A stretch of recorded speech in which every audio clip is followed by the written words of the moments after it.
नमस्कार। सूचना एवं जनसंपर्क विभाग की प्रस्तुति हिमाचल बुलेटिन में आपका स्वागत है। आज के मुख्य समाचार। पोषण युक्त तथा रोग प्रतिरोधक क्षमता बढ़ाने के लिए मिल्कफेड के हिम हल्दी दूध का शुभारंभ। मुख्यमंत्री ने की सिराज विधानसभा क्षेत्र की विभिन्न योजनाओं के लाभार्थियों के साथ बातचीत। अब समाचार विस्तार से।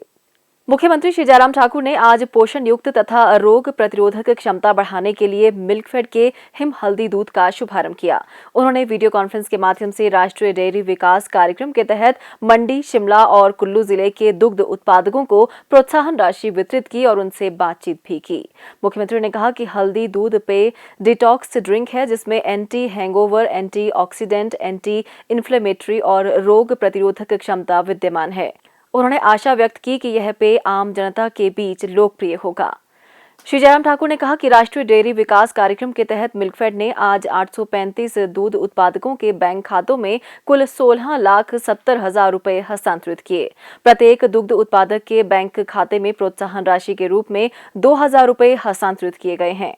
उन्होंने 1,000 लीटर दूध बाजार तक पहुंचाने के लिए प्रत्येक उत्पादक को 5 लीटर स्टेनलेस स्टील की बाल्टियां प्रदान की। मुख्यमंत्री ने कहा कि दुग्ध उत्पादकों को सुविधा उपलब्ध करवाने के लिए राज्य सरकार ने दूध के खरीद मूल्य में 2 बार बढ़ोतरी की है। वर्तमान में दुग्ध उत्पादकों से 27 रुपए 80 पैसे प्रति लीटर की दर पर दूध क्रय किया जा रहा है। मिल्कफेड द्वारा दुग्ध उत्पादकों को दूध क्रय के लिए 8 से 9 करोड़ रुपए प्रति माह उपलब्ध करवाए जा रहे हैं और पशु चारा भी उपलब्ध करवाया जा रहा है। उन्होंने कहा कि चक्कर और दत्तनगर के मिल्कफेड प्लांट की क्षमता को 16 लाख रुपए प्रत्येक पर व्यय कर बढ़ाया गया है। उन्होंने कहा कि वर्तमान में राज्य में मिल्कफेड द्वारा 11 दुग्ध प्लांटों का प्रबंधन किया जा रहा है और 1011 दुग्ध सहकारी सभाएं मिल्कफेड से जुड़ी हुई हैं। श्री जयराम ठाकुर ने वर्ष 2019-20 में मिल्कफेड की 132 करोड़ रुपए की कुल वार्षिक बिक्री पर प्रसन्नता व्यक्त की, जो पिछले वर्ष के मुकाबले 33% अधिक है।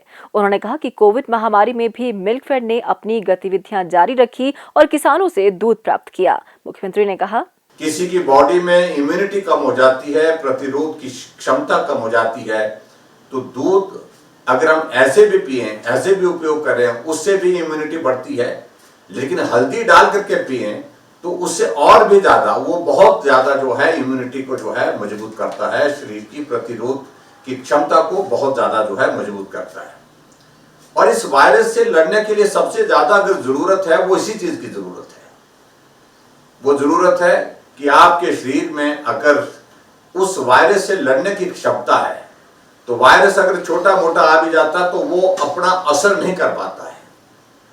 लेकिन अगर शरीर में इम्यूनिटी कम हो जाती है, प्रतिरोधात्मक जो हमारी क्षमता है शरीर की वो कम हो जाती है, तो ये वायरस तुरंत जो उसको पकड़ लेता है और उसके परिणाम भी बहुत ज्यादा गंभीर होते हैं।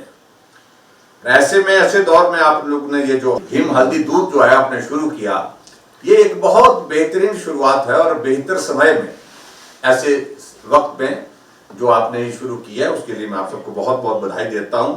और मैं उम्मीद करूंगा कि इसको ठीक तरह से, इस प्रोडक्ट की जो आप लोगों ने जो आज लॉन्चिंग की है, और मुझे जो बताया गया कि जो यूनिवर्सिटी है पटियाला की, और उसमें इसका पेटेंट भी किया गया है, और पेटेंट के साथ साथ में इस बात को लेकर के अब हमको हिमाचल प्रदेश में आने वाले समय में इस प्रोडक्ट को ठीक प्रकार से लोगों तक पहुंचाने के लिए, मार्केटिंग के लिए काम करने की जरूरत है।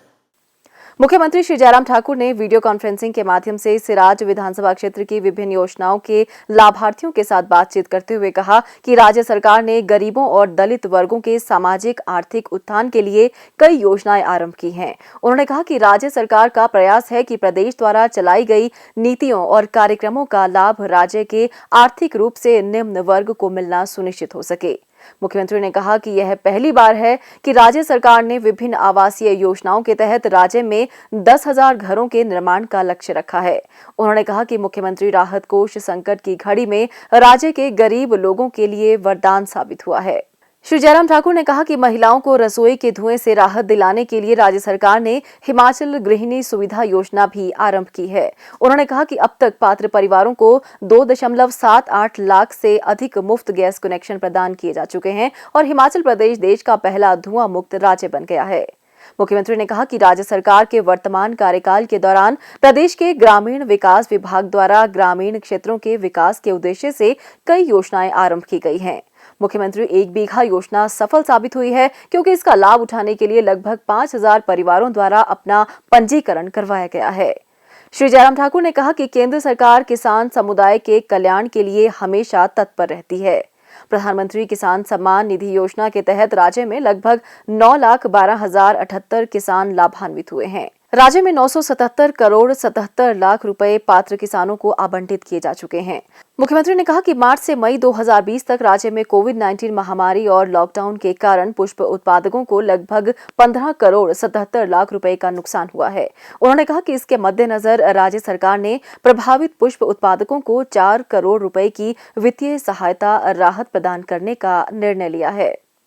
श्री जयराम ठाकुर ने लोगों से बारिश के मौसम में कोरोना वायरस के बढ़ते मामलों के चलते सतर्क रहने का आग्रह किया। उन्होंने कहा कि अनावश्यक भीड़ एकत्रित न हो, इसलिए अभी तक मंदिरों को भी नहीं खोला गया है। मुख्यमंत्री ने कहा, बहुत सारी योजनाएं हैं जिन योजनाओं के माध्यम से हमने हिमाचल प्रदेश में काम किया है।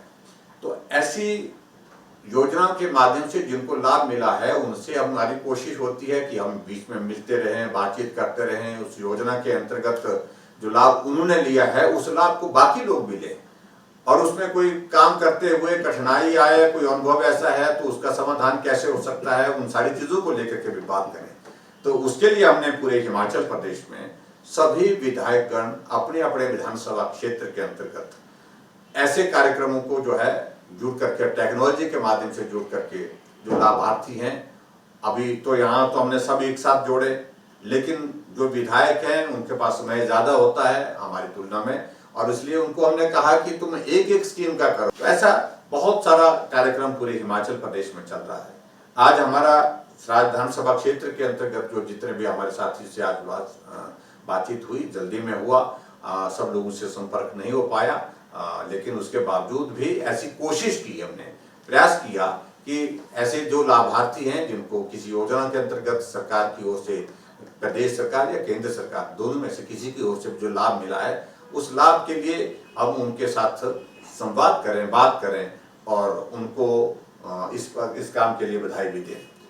प्रदेश में कोरोना संक्रमण की जांच के लिए आज 2,574 लोगों के सैंपल लिए गए, जिनमें से 626 लोगों की रिपोर्ट नेगेटिव पाई गई है, जबकि 1,941 लोगों की रिपोर्ट आना बाकी है। अभी तक 1,71,413 लोगों की जांच की जा चुकी है, जिनमें से 1,65,476 सैंपल की जांच नेगेटिव पाई गई है। प्रदेश में कुल 3,579 लोगों में कोरोना वायरस के संक्रमण की पुष्टि हुई है, जिनमें से 2,321 लोग इस बीमारी से ठीक हो चुके हैं और 1,214 व्यक्ति उपचाराधीन हैं।